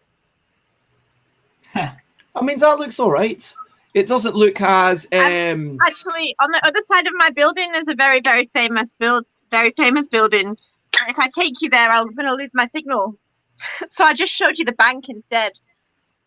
It feels, look, I mean, I feel like there's Tower Bridge is probably, okay, you've got Tower Bridge, you've got Golden Gate Bridge. It's one of like the most recognizable landmarks, I feel. But how many times do you need to see it? Seen it once. You can go now. That's a bit harsh. So what you're wanting is for me to come to Thailand and then see everything and say, okay, I've seen it, so now I'm going to head off tomorrow. Bye, Jess. Pretty much. I don't want you to stay for too long. Oh man, I thought we were friends. Is it Bangkok? Yes, I'm in Bangkok. Wow. I'm in Bangkok. No, it's just nobody. You don't say to someone, why do you live in London? And the answer is never, ooh, because I like Tower Bridge. Although I see what you mean. It's like a spectacular place for sure. Look, the reason why I moved here originally, I don't think I've ever said that is on any of my. I think I know the reason. No, go on. Okay, tell me the reason. Well, I figured one of the big reasons was because you can find a lot more gamers, and you were having because when you're in Scotland, yeah, you were okay, but there wasn't enough gaming going on, right? And when you're in London, you can meet a lot more people. Not now. Yeah. I think you're a lot happier since you moved to London, in my opinion, because you're doing a lot more, and there's a lot more people to play with. And Alan's really trying to encourage Jess to Bangkok. make Bangkok the first games convention since lockdown. Hurry! I think it could definitely work. There's quite a lot of gamers here for sure. I don't think Jess should try to steal Wellycon's thunder. I mean, that just feels mean. Bangkon. But it doesn't have the word Welly in it. It's just Bangkon. Bangkon is a really cool name. Bangkon, I know, right? Yeah. Go, Jess, go. Go, Jess, go. Go, Jess. Go. I moved here genuinely. Firstly, because I wasn't doing anything in Glasgow. I wasn't in a... Look, I wasn't working. My sister wanted me down here to take care of my nibblings whilst my sister got a new house. Once that had all worked out, another one of my siblings cajoled me into staying here, basically saying, look, you've not got a job up in Glasgow. And they actually said something really harsh, which was like, if you go up, I will basically lose all respect for you. If you stay here, I will, help you find work because you're just struggling up there. Basically, what they were saying was that it felt like I had this opportunity. I guess I needed that kind of, I responded well to that tough love, if you know what I mean. And obviously they know me well enough to know that what, was good for me, if you know what I mean. in terms of what I would respond to. So I'm not asking all my friends to be so, mean in the same way. But I had some really crummy jobs for a while, which was working in the flower markets. I think I was talking to you, Jess, when they wanted me to work 65 hours a week. Oh my gosh, yeah, that was awful. Yeah, they basically were mean. Originally I was working about 15 hours a week, which was actually okay, but I wanted a bit more hours. So it was actually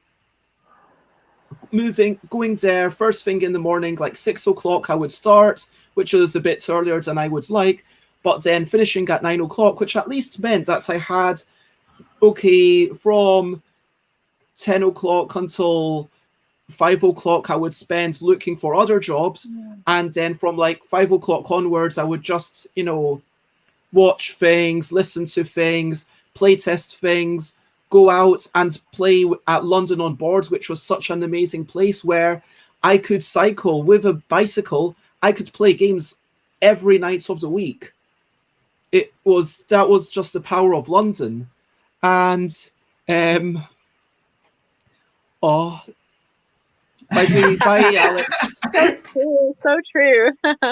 Lovely to see you, Alex. But anyway, I moved here and it's been so lovely with Playtest UK. Back in the day, it was only once a month, and then as I stayed here, it became twice a month, and then 3 times, and then before lockdown, it was for 8, about 9 times a week. By which I mean from in the central London area.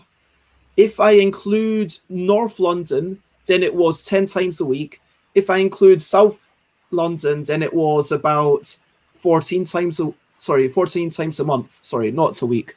But you could basically, it got to the point where I was actually saying, you know what, I'm not going to go to all these playtests. I'm not going to go to the Monday nights, because for me, the Friday daytimes, where it's 10 a.m. until 4:30 p.m. plus the Sunday daytimes, maybe a Monday one if I want to, but I'm actually going to spend my time starting to do other things. And I was starting to do, dancing and clubbing, and I'd reached a point where I was feeling happy with myself and feeling okay, I've gone to Nuremberg, I've established some connections, I've been to Cannes, and I actually managed to get show my games to not published games, nothing that's published yet, but games that I showed just in February, I want to say, to people. And then they said, oh, these are really good, we'd like to publish them. And then they took them away. And then they couldn't test them because, COVID happened. And I went to this amazing convention, Aircon, and then COVID had already happened. That was probably the last convention before the lockdown in the UK. But anyway, it was now it feels why on earth am I in London? Do you know what I mean? Because I can't party with people. I don't have the ability to go clubbing. I don't have the ability to be physically playtesting with people. Yeah, but this is a very special situation. I don't think this will last forever. I hope. I hope as well. Oh my gosh, I think Jess, because they might have just a bad connection or they're on their phone. Should we come back? Oh, well, I'm sorry to say that I'm going to carry on for a wee bit, but yeah. Here she goes again. In focus on what you need to do, Xate, if it's work, and I hope that all your streaming goes well. Look, I feel I don't know. None of us know when a vaccine will actually be produced. None of us know how it will be given. I'm going to just put up the sad stuff banner because, and that's the thing. I genuinely worry that this is going to last, more than another year. You mean the COVID situation you talk about? Yeah. I have. That's the thing. We don't know how this is all going to go, and if there were enough people who were to listen to the lockdown, I think it would be so helpful. But not enough people do, and I think that I'm so angry at people who go around not wearing masks and ignoring that in the UK, and I'm so annoyed that the shops that don't enforce these things. I'm so annoyed at the government that's just not doing any enforcing of these rules that they dictate. And yeah, Simon says, I think it will permanently change the way we interact. As a profound autistic introvert, I am fine with it. And I can totally understand that. And I am so lucky that I have Chris and McCall living nearby. It has been such a benefit to my mental health. And these streams where I'm able to talk to people, and some of them I have massive respect for, that, I didn't think, pardon? Just some of them. Not all of us. Look, I have respect for you, Jess. Some of them I have massive respect for as a, professionally, do you know what I mean? Yeah, like some of them, like Martin Wallace and Shem Phillips. I'm not going to say that Jenny Guarta or Talita Ryan, as lovely as they are, it's not as if I'm going to expect as much. Well, they don't have the same experience, do you know what I mean? But it's like such a lovely mixture of people. Like some of the people, like Tally, it's like such a joyful person to have on. And like, I love you, Jess, and like, I don't know you well enough, David, to say I love you, but like, you seem nice, you seem lovely. Thank you. And I have a lot of love for like just generally for everyone, and it's lovely to see everyone and interacting. But yeah, definitely that, and Chris and McCall being near me, I am very fortunate. But I'm not going to lie, I'm struggling, and I wish that I were in a country like New Zealand, or I would. And the thing that appeals to me about Thailand is I think that, I could afford to live there quite easily. Do you know what I mean? Because it's fairly cheap country. Or Malaysia. Cheap. But Malaysia, I don't think, is out of lockdown properly in the same way. I think Malaysia still has problems, but Thailand is technically very, very safe. Like we had a new case today, but it's all under control. Everything's under control. So it's not really a worry in a way. Obviously, we have a long quarantine when you have like an expensive quarantine when you get here. So 2 weeks in a hotel that you have to pay for yourself. And altogether, you have to take 3 COVID tests and have like 3 negative tests. How much is that hotel? The hotel is like £1,000 for the 2 weeks. Plus, you have to pay for a COVID test like in the UK before you go. But you have to get the result within 24 hours before you fly. So it's like quite expensive in the UK. So it's like a £400 test in the UK. My colleague paid for that. And then also you have to have COVID insurance, and you have to pay some other admin fees to the Thai government as well. So it becomes very expensive, and the flight might be very expensive too. And it's hard to get onto a flight. And then when you're here, if you're a tourist, you can stay for 3 months, and it costs you like £50 per month for the 3 months. But obviously like the initial money that you're going to spend is going to be like a few thousand. My colleague just spent £5,000, and he works in Thailand, and he's lived here for 20 years, and he struggled to get back into the country. So it cost him £5,000 just to get from England to Thailand recently. So yeah, it's difficult. I think if you pre-arrange everything, it would be less than that, but still expensive. Everything is mandatory. Totally worth it. Sorry?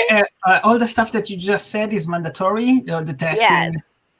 You have to do all of this. Even if you're a Thai person and you're re-entering country, you get free quarantine in your hotel, but you still have to go and they escort you from the airport to the hotel.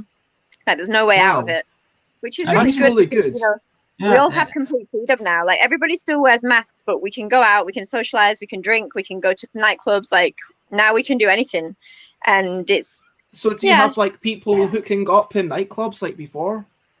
I haven't actually been to a club recently, and actually people don't hook up that much in public in Thailand because it's not really socially acceptable or the done thing. But yeah, I mean, people, I'll be out with a friend and I'll let them have a sip of my drink or whatever because I feel like I'm safe enough, and like, I understand how dangerous it is. What happened to my family in the UK, etc., etc. It's not that I don't take it seriously. It's just that I know that we're fairly safe now. So yeah. Quick bye to Simon Peter, who has to do some work under diploma in gender identity healthcare. That sounds interesting. Nice. Yeah. Well, thank you very much for doing that. I've heard, you know, I know my two of my housemates might have some things to say about that. One of them's been very critical of it, but yeah, thank you for joining us. Yeah, I'm not Huddersfield sure. really worth 5. What's this about? No, my friend, he's a colleague in Bangkok, so he's from Chester. So he was in Chester because he shouldn't have done it, but he went to the UK over lockdown. Just before everyone locked down, he went to the UK. Most of us just didn't go. Most of us stayed at home for our summer holiday in Thailand, and he went it was April, May, and he went to Chester, and then he couldn't get back again, so it cost him like £5,000 to get back into the country, into Thailand. I would estimate it would probably cost somebody about up to like 3,000 right now if they were trying to get from the UK to Thailand and stay for a few months, with all the fees and stuff. And I want to say thank you very much, Alan, for this shout out. And yeah, it's been super lovely having you. And honestly, when I first started this, if Alan Outson hadn't been watching the first, I think Alan Outson missed like 3 episodes in the first 100, something like that. It's like Alan Outson was like basically always there. And so, yeah, like nowadays, it feels like, I can't remember when it was, but there was one day when there was no moderators at all. And it was like, but still there were a couple of people who came on, and it still felt, hey, I have some people watching, which is lovely. And I just want to say again, as always, because this is the next step. Yes, you have to realize I am someone that I have no idea how, but you actually reached me. I'm at home, and knowing that for me at 11 o'clock your stream is starting, it's an appointment. It's something to wait for. Thank you very much. So you are building something, even in this strange global situation. It's something, and I mean, knowing that it's still at this level where most of the people that I see are names that you will cook for board games. Is someone that is always there. It's like having a little family. Some like a company, someone that some people that you know that even you are there, you can follow, and it's something. And for me it is something. So thank you. No, thank you. We can go back and forth forever. Let's not probably that. Yeah, but still. So I have a question. Would you say that Alan is your biggest fan, Bez? I don't know anymore because Alan was away for a while. I mean, but betrayal. But no, I think it possibly. It feels like it's either Alan or Xate. Have we got a comment here? Oh, he's crying. Oh. I think he's just overcome with emotion. He's just like very touched at my suggestion that he might be your biggest fan. Oh. I mean, like, look, it's not a competition. I should not have answered. Have a go. I just talked about it was either Xate or Alan is my biggest fan. That's what I said. But I want to say, look, thank you to everyone, and thank you to all the regulars, like all my moderators, like Chris, who sometimes pops in while they're doing their admin work for this company that does surveys and is still going somehow, and like obviously they're a friend, but having them enjoy it and be part of it is lovely. And seeing them in this new context, Jason's basically never here. I just made him a mod because they're parts of my company. But Alex and Xate and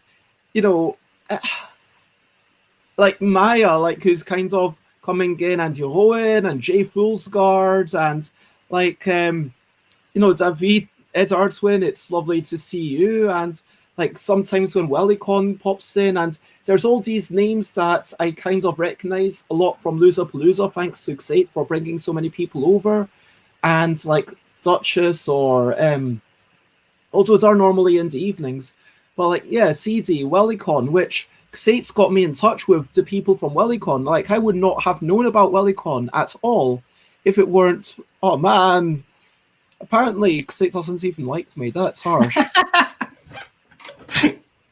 Man, wow. Okay. Oh man.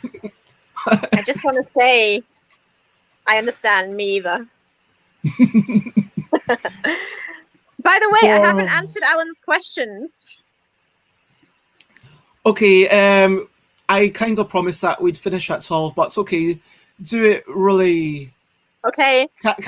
Alan, can these questions not wait until like next Wednesday? I remember what they are. Okay, do it quickly. Okay, so my first pet was a cat called Billy, and he was black and white, and I was really sad when he died. And my favorite color is...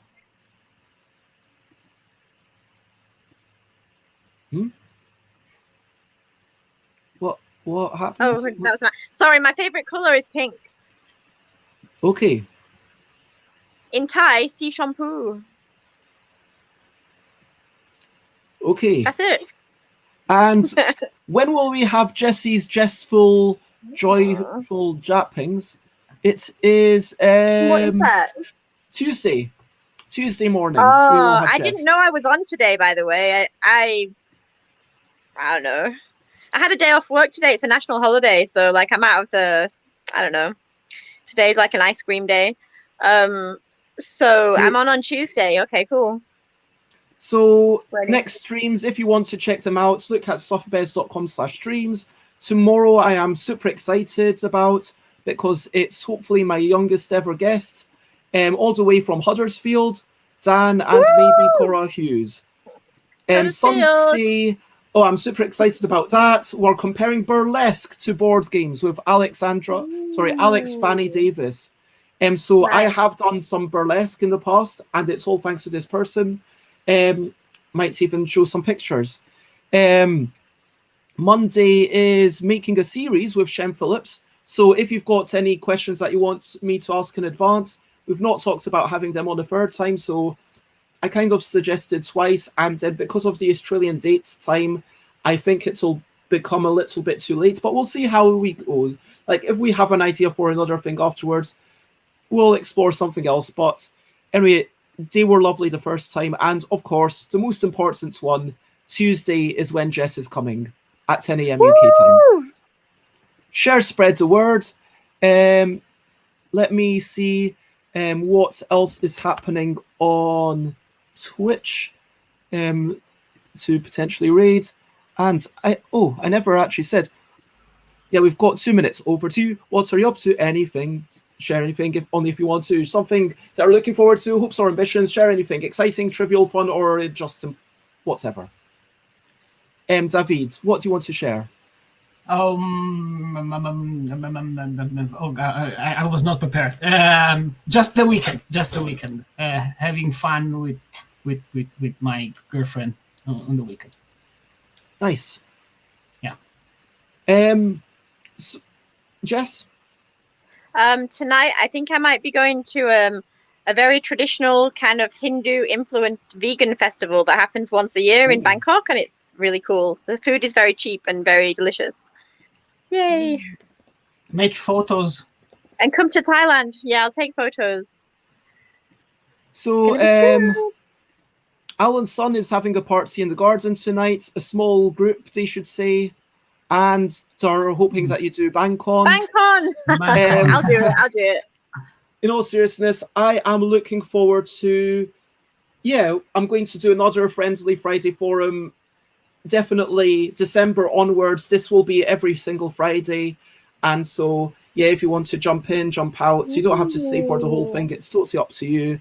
And so it's been lovely having you all. I should say, I'm looking forward to writing rules. I'm looking forward to speaking to Jason in a wee bit. For now, there's only one thing left to do, And that one thing left to do is to say bye, bye, bye, bye. This is the bye-bye song. Bye, bye, bye, bye. Thank you for watching along. Bye, bye, bye, bye. This is the end of the show. Bye, bye, bye, bye. And now it's time to go. Bye, bye, bye, bye. This is the goodbye song. Bye, bye, bye, bye. Thank you for watching along. Bye, bye.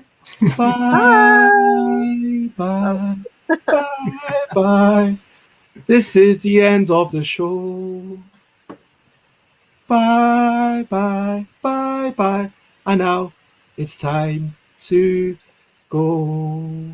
Thank you. Thank you. Bye. Bye, bye. Bye. And if you're on Twitch, then Raids Laws Bros playing improvisational music. On Twitch, you'll just follow it, and when we get in, say something like "roar." Bye-bye. Bye-bye. Bye. Bets, we're still here. Oh yeah, I need to end the broadcast. What do we do?